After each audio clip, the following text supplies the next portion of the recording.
The best quarterback I played with was Cade Klubnik, and so he reminds me a lot of him. They're both athletic guys. I would say Cade is faster, but, their arms, they're very similar.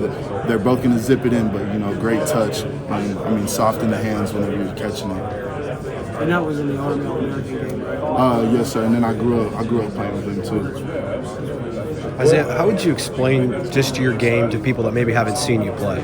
I would say I'm going to take the top off on offense, and I'm an explosive returner, both punt and kick return. Is that something you want to do at OU, punt and kick return? Yes, sir. And what excited you most about just getting to be here and going to getting through that process and be like, this is the place I want to be? Just the legacy that Oklahoma has. I wanted to be in an explosive offense, an offense that really likes to throw the ball, and I feel like that's where I am. So, I'm excited to see what Coach Arbuckle has. We've already been putting in some really good stuff. So, I'm excited to see, what we haven't put in yet and see what the future holds.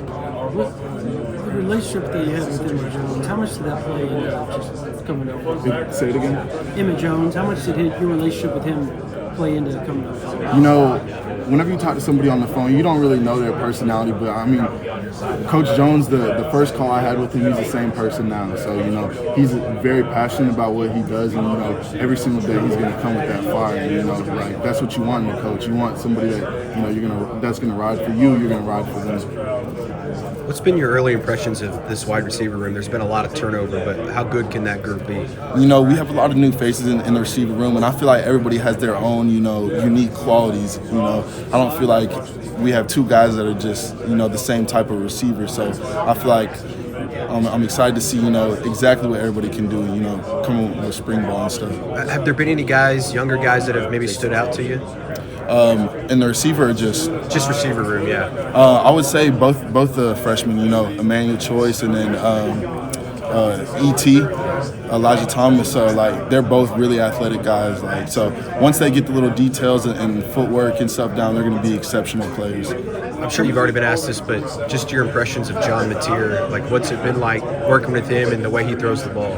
I'm very fortunate to, get the opportunity to play with him, and, I wanted to play with one of the top quarterbacks, and, I got that opportunity, and so I couldn't turn it down. But John, he's a gunslinger, he's a leader, but, he's also super athletic, and I feel like that's an underrated part of his game. Go look at how many yards he rushed for last year. He was throwing the ball, but he was also rushing. So, he's a balanced quarterback, and you're gonna feel him on all phases of the game. How much easier does it make it when the quarterback's played in the system that you're learning? Does that help you learn the system as well when he knows it? Whenever you're in a new system, you don't play as fast whenever you learn it. So, John's already learned it, so he's playing at a very high level. The other guys around him, we're still learning the offense. So, we're playing fast, but not as fast as he is. So it's great to have him, and, he's keeping everybody on the same page and stuff. And, he's the general out there. So, I'm excited to play with him. You talked about him being the general. People that we've talked exclusively about just his, intensity towards you guys, mistakes in there, he's very quick to correct it. How has that been, this offseason, as you said, somebody that does know the offense, and just dealing with somebody that's that intense at the quarterback and that knows everything that's going on? Let's be real. We all know coaches on the hot seat. So, we got to be on point, and we got to ride for him. And so everybody knows that, and, we want to perform to the highest ability. Last year, that wasn't the standard, and so whether we were a part of that or not, we got to give our best, and in the future we got to be better.